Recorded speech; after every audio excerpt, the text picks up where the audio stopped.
Selamat malam Bapak Ibu, Salam, selamat berjumpa kembali pada PA Virtual Wiltima untuk yang pada malam hari ini untuk yang ke-107. Dan pada malam hari ini nanti PA Virtual kita sekaligus pendadaran untuk perjamuan yang akan dilayankan besok Minggu tanggal 5 Juni yang akan PA kita akan dilayani oleh Bapak Pendeta Fendi Susanto. Dan pada malam hari ini nanti akan mengambil tema arti Roh Kudus dan perannya bagi kita. Semoga Pak Fendi. Terima kasih untuk waktunya. Selamat malam, salam. Malam, Pendeta. Puji Tuhan, pada malam hari ini kita bertemu bersekutu dalam kasih Kristus walaupun masih secara virtual, dan bersyukur jika malam hari ini kita oleh karunia Tuhan dipertemukan. Tentunya semua sehat-sehat, Pak Joko Pamungkas, Bu Lili Setiawati, sehat-sehat ya Bu, Pak. Sehat. Terus wonten Pak Wiyoto Adi Malang. Boleh, Pak. Ya Pak, selamat malam Pak. Terima kasih kami ikut PA Pak. Turun. Sehat-sehat ya Pak. Gusti. Oke, mereka Dokter Puji, kalian Dokter Eri, sedang dalu. Selamat malam Pak.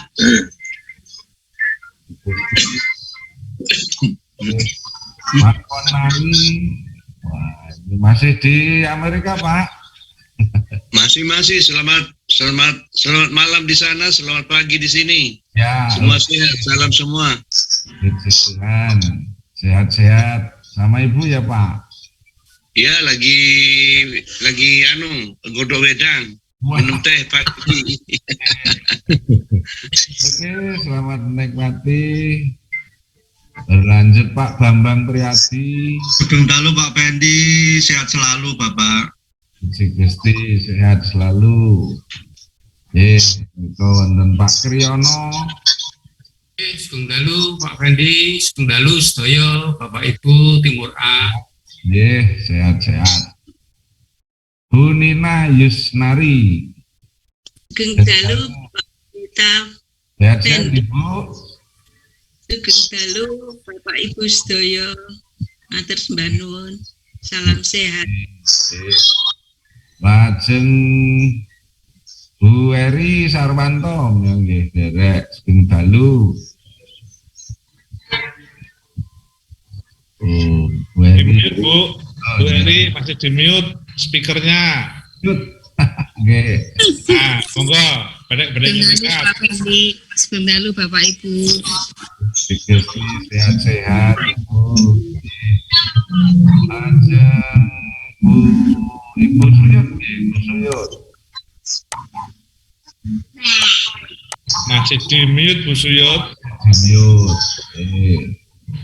Sampun. Monggo dihentikan. Sugeng dalu Pak Fendi, sugeng dalu Bapak Ibu Rakyat Timur A. Nges. Puji Tuhan. Sehat-sehat Ibu.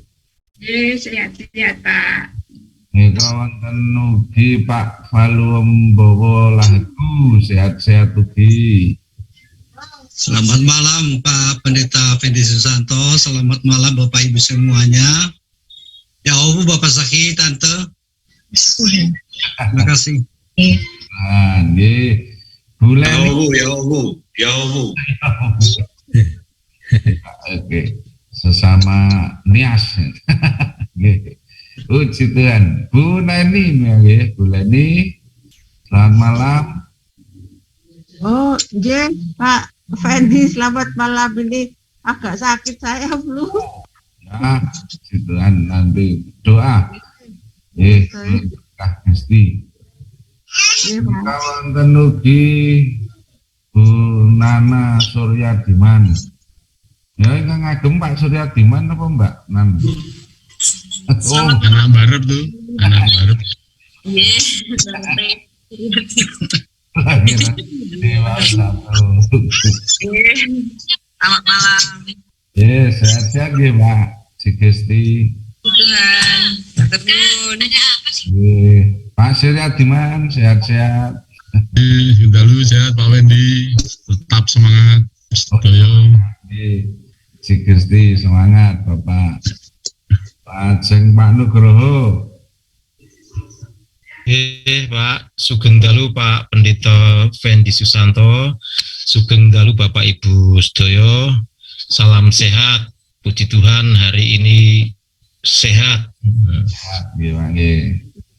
Tapi terlambat masuk, tadi ada tamu. Dan Pak Prabowo Marga seneng Pak Marga Prabowo lagi ya harga lagi.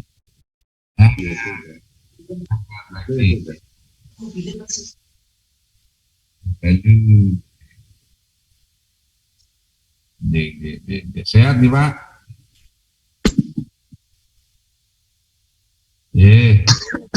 Lajeng Pak Setiadi Widya Susanto.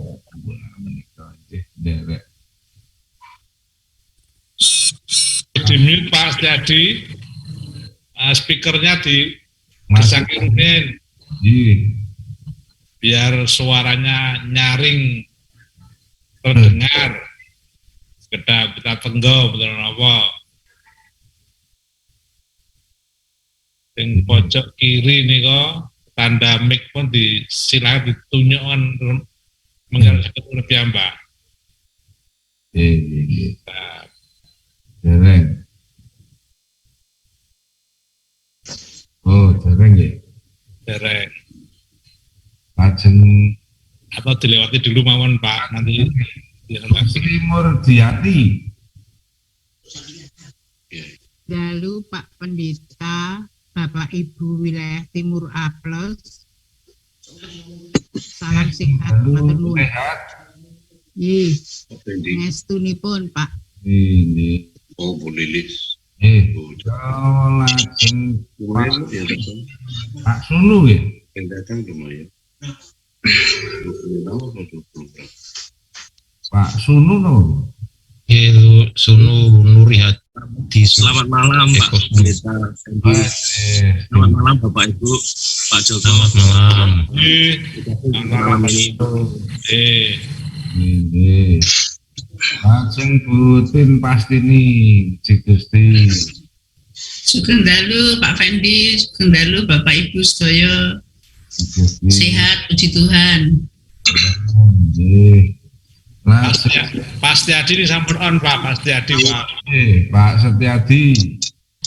Sudah lu Pak Pendeta Fendi, Adin Derek Perjamuan Kudus.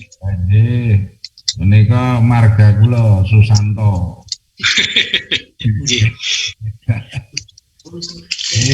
Gusti, lajeng Bu Tuti Martono mau sampun dereng. Bu Tuti Martono.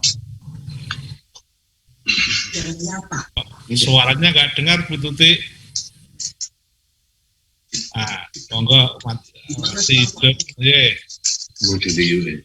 oh kan dikecilkan suaranya. Halo. Suaranya volumenya dikecilkan barangkali itu Bu Tuti. Sehat-sehat nggih Bu Tuti. Sugeng dalu.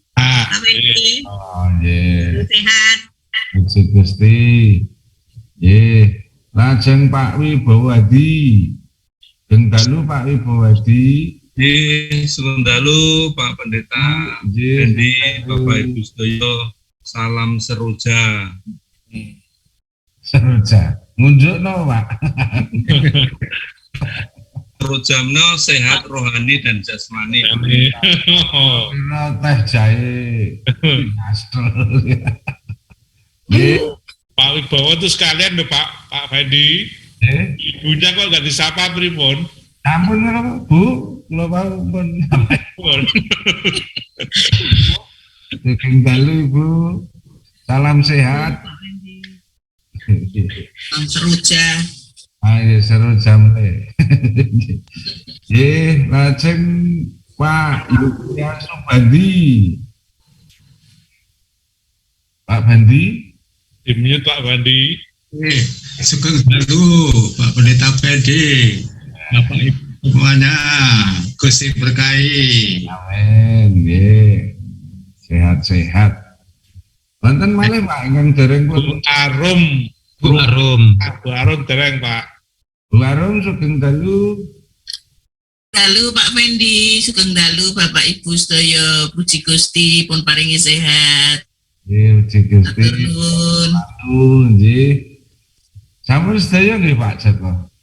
Kados-kados sampun. Amin nggih. Puji Gusti. Dalu menika sesarengan gegilut sabdanipun Gusti, kita akan membaca firman Tuhan yang diambil dari Kisah Para Rasul. Sambil menunggu skripnya nanti oleh Pak Joko ditampilkan, saya akan membacakan Kisah Para Rasul pasal 2 ayat 1 sampai ayatnya yang ke-13. Kisah Para Rasul 2 ayat 1 sampai 13 demikian. Ketika tiba hari Pentakosta, semua orang percaya berkumpul di satu tempat. Tiba-tiba turunlah dari langit suatu bunyi seperti tiupan angin keras yang memenuhi seluruh rumah di mana mereka duduk. Dan tampaklah kepada mereka lidah-lidah seperti nyala api yang bertebaran dan hinggap pada mereka masing-masing. Maka penuhlah mereka dengan Roh Kudus. Lalu mereka mulai berkata-kata dalam bahasa-bahasa lain, seperti yang diberikan oleh Roh itu kepada mereka untuk mengatakannya. Waktu itu di Yerusalem diam orang-orang Yahudi yang saleh dari segala bangsa di bawah kolong langit. Ketika turun bunyi itu, berkerumunlah orang banyak. Mereka bingung karena mereka masing-masing mendengar rasul-rasul itu berkata-kata dalam bahasa mereka sendiri. Mereka semua tercengang-cengang dan heran, lalu berkata, bukankah mereka semua yang berkata-kata itu orang Galilea? Bagaimana mungkin kita masing-masing mendengar mereka berkata-kata dalam bahasa kita sendiri, yaitu bahasa yang kita pakai di negeri asal kita. Kita orang Partia, Media, Elam, penduduk Mesopotamia, Yudea dan Kapadokia, Pontus dan Asia, Frigia dan Pamfilia, Mesir dan daerah-daerah Libya yang berdekatan dengan Kirene, pendatang-pendatang dari Roma, baik orang Yahudi maupun penganut agama Yahudi, orang Kreta dan orang Arab. Kita mendengar mereka berkata-kata dalam bahasa kita sendiri tentang perbuatan-perbuatan besar yang dilakukan Allah. Mereka semuanya tercengang-cengang dan sangat termangu-mangu sambil berkata seorang kepada yang lain, apakah artinya ini?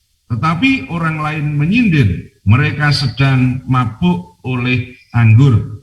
Sampai di sini pembacaan kita. Yang berbahagia setiap orang yang mendengar, merenungkan, dan melakukan dalam kehidupan sehari-hari. Haleluya. Bapak, Ibu, dan saudara-saudara, tema materi kita pada saat ini, arti Roh Kudus dan perannya. Namun pada kesempatan malam hari ini, pendekatan yang saya gunakan adalah pendekatan Alkitab atau menurut Alkitab, atau yang seringkali disebut pendekatan biblis. Jadi kita nanti akan banyak membaca ayat-ayat, karena memang kalau bicara tentang Roh Kudus itu akan banyak sekali ayat-ayat yang kita nanti akan digunakan sebagai referensi. Oke, Bapak Ibu saudara-saudara, yang pertama, tentu kita bersama-sama paham bahwa Allah itu roh. Misalnya Yohanes 4 ayat 24 itu berbicara tentang bagaimana Allah. Jadi orang kalau menyembah Allah itu harus menyembah di dalam roh dan kebenaran karena Allah itu roh. Nah, karena Allah itu roh, maka Allah itu roh murni. Ya, Allah itu roh murni. Bukan ada dagingnya atau ada dagingnya atau ada tubuhnya. Jadi Allah itu roh. Nah, sama dengan malaikat. Malaikat itu juga roh murni, tidak punya fisik atau tubuh. Ya, Allah itu roh. Nah, bedanya Allah dengan malaikat itu, kalau Allah itu pencipta, malaikat itu ciptaannya, atau malaikat itu dicipta. Nah, Bapak Ibu mungkin juga sering membaca Alkitab yang ditulis oleh para penulis Alkitab, seolah-olah Allah itu punya fisik, Allah itu punya tubuh. Misalnya tangan Allah, kaki Allah, gitu ya, mata Allah, gitu ya. Nah, itu seringkali kita mendengar itu atau membaca Alkitab itu. Jadi seolah-olah Allah itu punya fisik atau punya tubuh, padahal Allah itu murni. Nah, itulah keterbatasan manusia untuk kemudian menghayati Allah. Maka Allah digambarkan sebagai manusia yang sering disebut antropomorfisme. Antropo itu manusia, morfisme itu bentuk. Jadi Allah digambarkan oleh manusia sebagai Allah yang punya fisik. Ya, jadi punya tangan, punya mata, gitu ya, punya telinga dan sebagainya. Nah, itu adalah penggambaran atau antropomorfisme. Pada hakikatnya Allah itu roh. Nah, dalam realitasnya, Bapak Ibu, sebelum kita nanti mengenal Roh Kudus, apakah Roh Kudus juga kemudian sudah ada di Perjanjian Lama? Ada banyak ayat yang saya kutip, jadi Bapak Ibu tidak usah buka saja karena ini memang studi biblis atau pendekatan Alkitab. Misalnya di Kejadian 1 ayat 1, Roh Allah. Jadi Allah itu roh, Ruach Elohim atau roh Allah. Di Keluaran 31 ayat 1, itu juga roh Allah memenuhi Besalel bin Uri bin Hur. Dia orang yang ditunjuk Musa untuk membangun tabernakel atau kemah suci. Jadi dipenuhi roh Allah. Jadi dalam Perjanjian Lama, itu bahasa yang dipakai adalah roh Allah. Di 1 Samuel 11 ayat 6 itu juga roh Allah yang memimpin Saul perang itu ya, itu roh Allah. Di Hakim-Hakim 6 ayat 34 itu juga disebut roh Tuhan. Nah, ada dua istilah di situ, roh Allah, roh Tuhan. Tuhan yang hurufnya besar semua itu adalah terjemahan dari Ruach Adonai. Ruach itu angin atau nafas atau roh.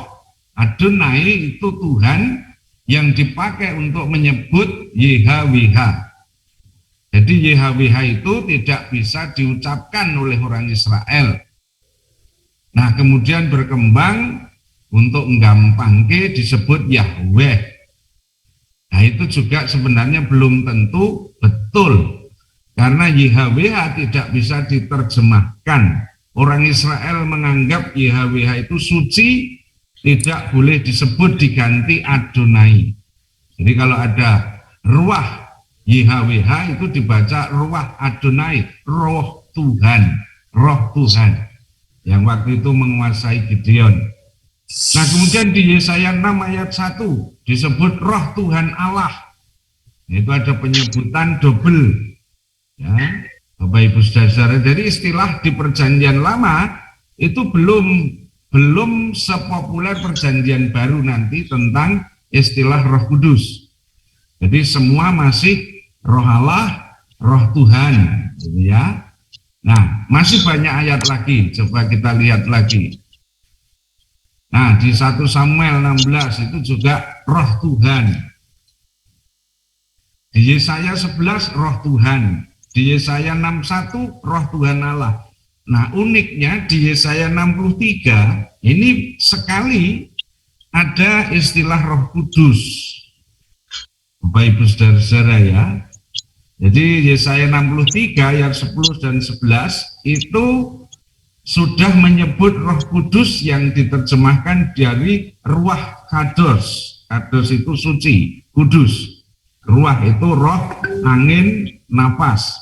Nah, di Yesaya 63 ini satu-satunya ayat di Perjanjian Lama yang memakai istilah Roh Kudus. Nah, ini Perjanjian Lama, Bapak Ibu ya, supaya mendapat gambaran. Di Perjanjian Lama yang dipakai kata Roh Tuhan, Roh Allah, Ruach Adonai, Ruach Elohim, itu ya, Elohim itu Allah, Adonai itu Tuhan, Roh. Jadi Roh Tuhan, Roh Allah. Itu untuk menyebut Allah. Nah, maka Allah itu roh murni, roh yang tidak berfisik atau daging. Nah, ini jadi ada satu ayat yang memang sangat mengejutkan, ya. Di Perjanjian Lama sudah memakai istilah Roh Kudus. Oke, next di Perjanjian Baru. Nah, di Perjanjian Baru, Bapak Ibu Saudara-saudara, kata Roh Kudus itu sangat sering digunakan. Misalnya di Matius 1 ayat 18, waktu Maria mengandung itu sudah disebut Maria mengandung dari Roh Kudus, bukan Roh Allah. Ya, jadi sudah disebut Roh Kudus. Bahasa Yunani ya, karena konteks bahasa Perjanjian Baru kan Yunani. Pneumatos hagios. Pneumatos itu roh, hagios itu kudus. Jadi dalam Perjanjian Baru mulai dari Maria mengandung itu sudah dipakai istilah Roh Kudus, bukan Roh Allah. Gitu ya. Jadi Maria itu mengandung dari Roh Kudus. Nah, Lukas 1:35 itu juga Roh Kudus akan turun. Lukas 1 ya, Roh Kudus akan turun. Yohanes 20 ayat 22, terimalah Roh Kudus. Matius 28, baptislah dalam nama Bapa dan Anak dan Roh Kudus. Kisah 1 ayat 8, kalau Roh Kudus turun ke atas kamu. Jadi dalam Perjanjian Baru, Roh Kudus banyak digunakan untuk mengatasnamakan Allah. Jadi ini uniknya juga ya, bahwa Perjanjian Baru menggunakan istilah Roh Kudus. Nah, oke, next lagi. Nah, ayatnya banyak sekali. Kita bisa nanti sambil belajar tentang Alkitab. Hanya di Matius 28, 19 itu juga disebut Bapa dan Anak dan Roh Kudus. Nah, itu nanti materinya Trinitas kali ini. Ini khusus di Roh Kudus ya. Jadi jangan jangan melayu ke Trinitas atau tiga pribadi Bapa, Anak dan Roh Kudus. Kita fokus saja di Roh Kudus karena memang ini kita akan masuk pada hari Pentakosta.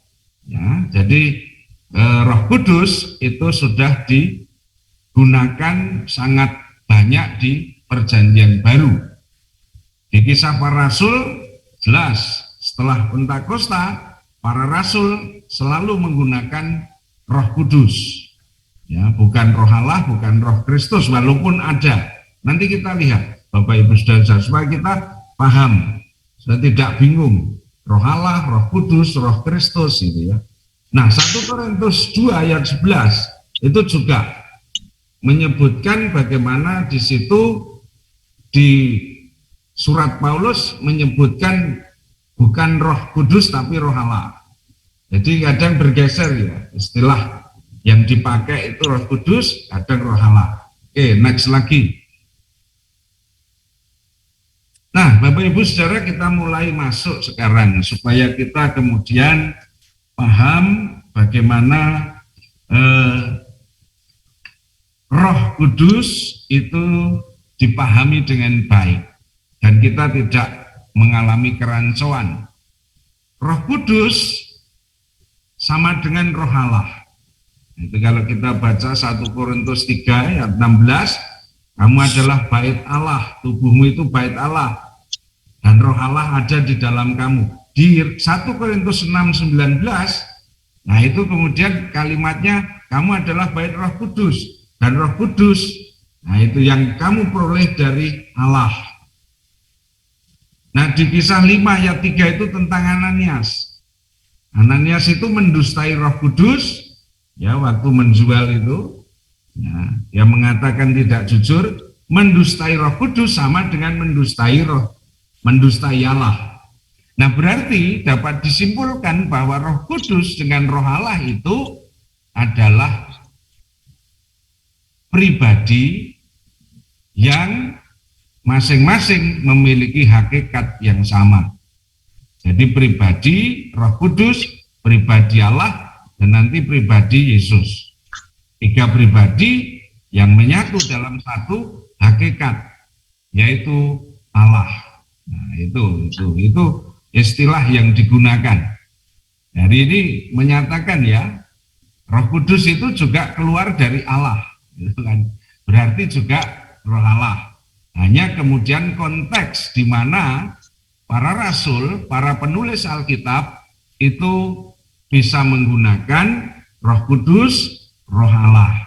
Ya, next lagi. Nah, sekarang ada di Alkitab juga disebut Roh Kristus. Nah, Bapak Ibu Saudara-saudara ya, di Roma 8 ayat 9. Nah, itu jika memang Roh Allah diam, nah itu ada Roh Allah diam dalam kamu. Tapi jika orang tidak memiliki Roh Kristus, nah, ini ya, jadi ia bukan milik Kristus. Ini seolah-olah kan apa ya, beda gitu ya. Namun dalam konteks kita belajar Alkitab, Roh Kudus dengan Roh Kristus dengan Roh Allah itu adalah satu hakikat. Nah, maka Galatia 4 ayat 6 itu juga menyebut roh anaknya berarti Roh Kristus, kan gitu kan. Terus di Kisah 16 ayat 6, Roh Kudus, nah itu waktu itu mencegah Rasul Paulus itu ya, tidak boleh berangkat ke sebuah pulau. Nah, kemudian juga waktu yang sama penulis Kisah Para Rasul Lukas yang juga nulis Injil Lukas menyebut Roh Yesus, juga tidak mengizinkan Paulus ke tempat lain. Nah, itu sudah ada dua ya, antara Roh Kudus, Roh Yesus, Roh Kristus gitu ya. Nah, ini sebenarnya penggunaan kata Roh Kudus, Roh Kristus, Roh Yesus, Roh Allah itu ada dalam konteks para rasul dalam pendalaman spiritualitas mereka. Tapi gereja meyakini bahwa sejak persidangan di Kalsedon itu bahwa Roh Kudus, Roh Kristus, Roh Yesus, Roh Allah itu satu hakikat, 3 pribadi. Nah, Bapak Ibu Saudara-saudara, itu istilah-istilah ya. Jadi gereja meyakini ini sudah menjadi doktrin, menjadi dasar bahwa itu sama. Jadi tidak berbeda. Ya, oke, next lagi. Ya, akhirnya kita mendapatkan sebuah gambaran di Alkitab bahwa Roh Kudus, Roh Allah, Roh Kristus. Nah, ini adalah hal yang satu hakikat. Nah, maka di Yohanes 15 ayat 26 Jikalau penghibur yang akan putus dari Bapa datang, yaitu roh kebenaran, yang keluar dari Bapa, ia akan bersaksi tentang aku itu Yesus. Itu di Yohanes 15 ayat 26 itu sudah ada 3 pribadi, 1 hakikat. Roh penghibur, roh kebenaran itu Roh Kudus. Diutus Bapa, Bapa jelas itu roh Allah. Nah, kemudian bersaksi tentang aku itu Yesus, roh Yesus. Nah, sudah kita tidak lagi dibingungkan tentunya karena ini sudah menjadi doktrin gereja.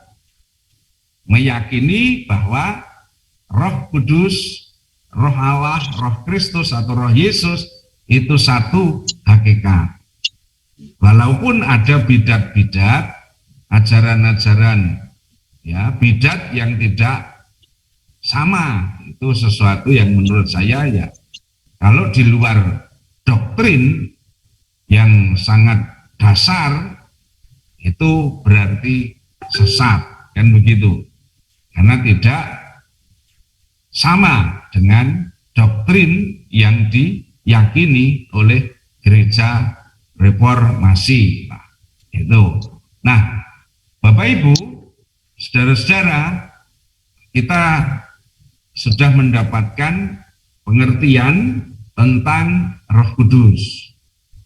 Ya, Roh Kudus itu keluar dari Allah, kan gitu toh. Yang dikirim Allah. Dan dia akan bersaksi tentang Kristus, tentang Yesus. Nah, maka kemudian kita meyakini bahwa ini adalah satu hakikat.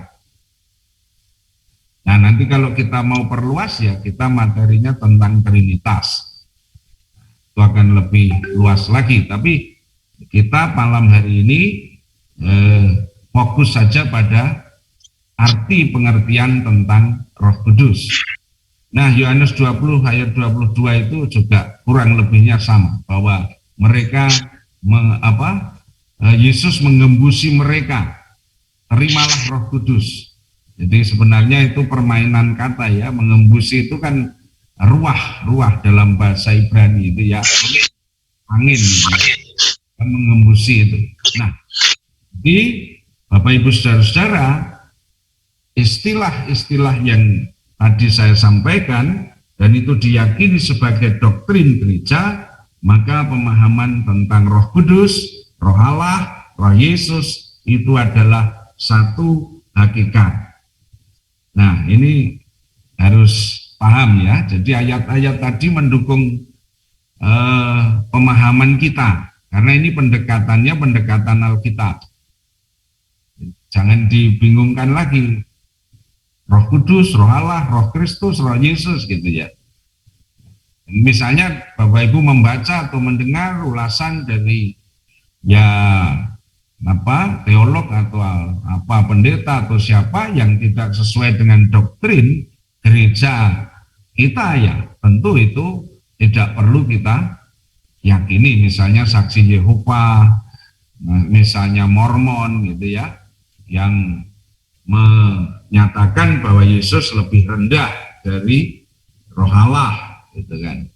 Dan seterusnya, itu tidak perlu kita yakini, itu dianggap beda karena tidak sesuai dengan doktrin reformasi. Nah, ini sudah memberikan pemahaman bagi kita. Roh Kudus, Roh Allah, Roh Yesus. Mudah-mudahan tidak bingung karena memang studi Alkitab itu begitu. Jadi ayatnya harus betul-betul menjadi dasar. Itu ya. Nah, itu pemahaman tentang Roh Kudus. Nah, sekarang kita lihat peran Roh Kudus. Nanti kita sharing. Nah, peran Roh Kudus. Bapak Ibu saudara-saudara, peristiwa Pentakosta di Kisah Para Rasul pasal 2 ayat 1 sampai 13 itu menjadi tonggak, ya, menjadi tonggak gereja itu mulai hadir. Nah, gereja itu dalam pemahaman orang-orang yang percaya kepada Yesus, yang dipenuhi oleh Roh, yang dijanjikan Bapa dan diutus untuk ada dalam karya pewartaan. Nah, disitulah sebenarnya sebagai tonggak sejarah adanya gereja atau persekutuan orang-orang percaya. Nah, maka kemudian setelah peristiwa Pentakosta itu yang tadi dikisahkan oleh kisah para rasul yang ditulis oleh Lukas, bahwa Roh Kudus memenuhi para rasul dengan tanda-tanda tadi ya. Saya tidak membicarakan lebih jauh soal tanda-tandanya seperti api, lidah-lidah api seperti itu. Tapi setelah itu Roh Kudus kemudian berkarya dalam kehidupan para rasul. Maka Bapak Ibu Saudara, peran Roh Kudus itu yang pertama, Roh Kudus itu memampukan orang untuk mengampuni. Nah, mengampuni. Jadi kalau Roh Kudus ada, hadir, perannya apa? Perannya memampukan kita untuk mengampuni. Mengampuni orang yang berdosa, orang yang bersalah kepada kita. Nah, maka dosanya diampuni. Nah, jadi peran Roh Kudus itu membantu kita, menolong kita untuk kita bisa mengampuni orang lain supaya dosanya juga diampuni oleh Allah. Itu yang pertama. Yang kedua, peran Roh Kudus dalam kehidupan orang percaya itu menguduskan. Jadi Roh Kudus itu hadir memenuhi kehidupan orang Kristen, mengingatkan. Nah, mengingatkan orang Kristen supaya hidup dalam kekudusan. Tidak dalam kenajisan, tidak dalam kejahatan, tidak dalam hal-hal yang tidak sepantasnya, tidak patut untuk dilakukan. Nah, maka Roh Kudus mengingatkan itu dan perannya adalah menguduskan orang percaya. Nah, berikutnya Roh Kudus juga berperan untuk menyertai. Nah, ini Bapak Ibu Saudara, menyertai orang percaya, dan penyertaan Roh Kudus, ya roh kebenaran itu selama-lamanya. Jadi kalau orang Kristen tidak yakin disertai Roh Kudus, nah ini berarti belum ada dalam penghayatan bahwa dirinya telah menerima Roh Kudus. Jadi roh itu menyertai. Bapak Ibu Saudara-saudara, Roh Tuhan menyertai kita. Jadi perannya itu menyertai orang percaya. Selama-lamanya loh, Bapak Ibu Saudara-saudara ya, tidak hanya sesaat, selama-lamanya. Orang Kristen saja yang kadang-kadang merasa tidak disertai Roh Kudus gitu ya. Padahal penyertaan itu selama-lamanya. Nah, kemudian yang keempat, Roh Kudus itu bersaksi, memberikan keberanian orang Kristen untuk bersaksi tentang siapa? Tentang Yesus. Jadi kalau orang Kristen dipenuhi Roh Kudus berkarya, maka orang Kristen berani bersaksi, baik dalam kata maupun tindakan. Menceritakan apa? Menyaksikan apa? Yesus, bukan menyaksikan yang lain. Yang diceritakan, yang disaksikan, baik dalam perkataan, perbuatan, itu adalah Yesus. Jadi orang Kristen, tatkala menerima Roh Kudus, dia disertai Roh Kudus, dan Roh Kudus memberi keberanian untuk bersaksi. Ya. Nah, kemudian yang berikutnya, ya, Roh Kudus mengajarkan segala sesuatu yang diberikan Allah. Jadi Roh Kudus menolong kita untuk mengerti ajaran-ajaran Tuhan. Jadi Roh Kudus yang mengajarkan kepada kita, yang menolong kita untuk mengerti isi kitab suci. Di para rasul kan juga begitu, setelah menerima Roh Kudus, terbuka pikirannya dan mengerti kitab suci. Roh Kudus mengajarkan kepada para rasul. Nah, ini peran Roh Kudus. Bapak Ibu Saudara-saudara ya, peran ini tentu harus kita yakini, kita imani, kita percaya bahwa Roh Kudus hadir, Roh penghibur, Parakletos, Roh penolong itu menolong kita, membantu kita, menyertai kita, memberikan keberanian untuk bersaksi, dan kita diajar oleh Roh Kudus akan segala sesuatu yang datangnya dari Tuhan. Oke, Bapak Ibu Saudara. Nah, secara khusus Roh Kudus juga memiliki peran. Nah, next ya, Bapak Ibu. Perannya apa? Memberi karunia. Karunia itu adalah anugerah yang sebenarnya itu tidak pantas kita terima, tapi oleh karena kemurahan Allah itu diberikan kepada kita. Maka melalui Roh Kudus Tuhan memberikan karunia, berkata-kata dengan hikmat. Itu yang pertama. Jadi kadangkala ada orang yang ketoke ndak pinter gitu ya secara mata manusia, tapi karena bersandar pada Roh Kudus memberi hikmat sehingga dia bisa memutuskan setiap persoalan atau perkara. Jadi memberi hikmat. Nah, karunia yang berikutnya berkata-kata dengan pengetahuan. Jadi Roh Kudus juga memberi karunia di pengetahuan.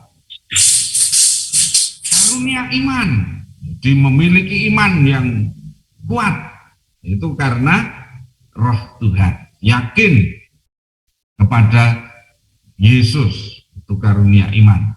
Karunia untuk menyembuhkan, nah ini. Jadi siapa saja bisa diberi karunia. Jadi tidak dibatasi, Bapak Ibu Saudara ya, semua bisa diberi karunia untuk menyembuhkan. Itu. Jadi mendoakan orang sembuh. Itu semua orang, tidak hanya tertentu sebenarnya. Nah, yang kelima, karunia untuk mengadakan mujizat. Nah, Roh Kudus juga memberi Bapak Ibu Saudara kita semua untuk mengadakan mujizat. Nanti Bapak Ibu bisa baca itu di 1 Korintus 12 ayat 8 sampai 10. Nanti perbandingannya di Yesaya 11 ayat 2. Ya. Nah, kemudian bernubuat. Bernubuat itu mengerti bukan ramalan secara ini ya, tapi Roh Kudus memberi tahu akan segala sesuatu yang akan terjadi di kemudian, itu nubuat. Beda dengan Mbak Rara gitu ya, yang meramalkan anaknya siapa itu Gubernur Jawa Barat. Nubuat itu memang dari Roh Kudus, disampaikan segala sesuatu yang belum terjadi dan itu terjadi. Nah, yang berikutnya karunia untuk membedakan bermacam-macam roh. Jadi Bapak Ibu punya kepekaan, jadi tidak langsung percaya. Nah, itu Roh Kudus yang memberi karunia. Nah, ini Tuhan atau hantu. Nah, peka, jangan nanti ndak peka, yang datang Tuhan malah wedi. Dikira hantu, repot. Gitu ya. Jadi tahu, oh ini malaikat atau bukan, gitu ya. Oh ini malaikat Gabriel atau ini setan, kan begitu.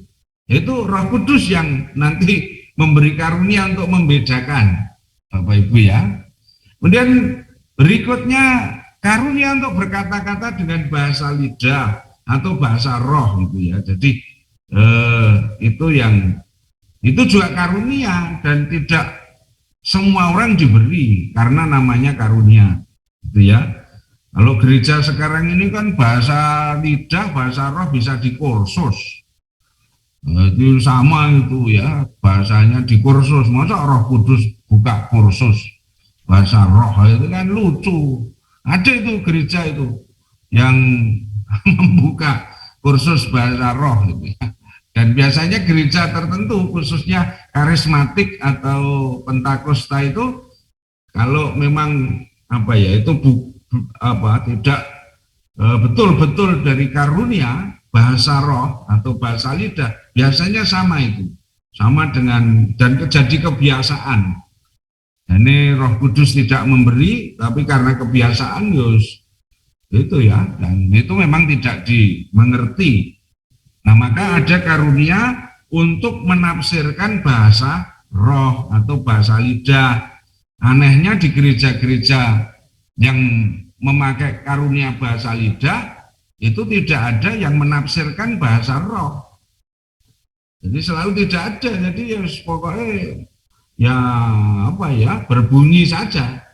Jadi tidak ada pesan roh yang ada orang yang bisa menafsirkan itu. Nah, ini karunia, dan itu semua orang itu bisa diberi karunia tanpa terkecuali, tergantung pada Roh Kudus. Jadi tidak bisa diminta atau dihindari.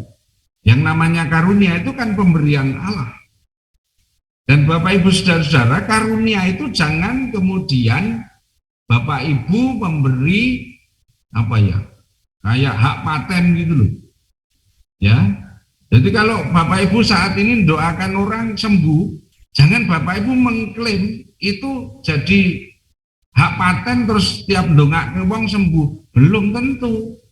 Wong itu karunia, Bapak Ibu saudara-saudara ya, karunia.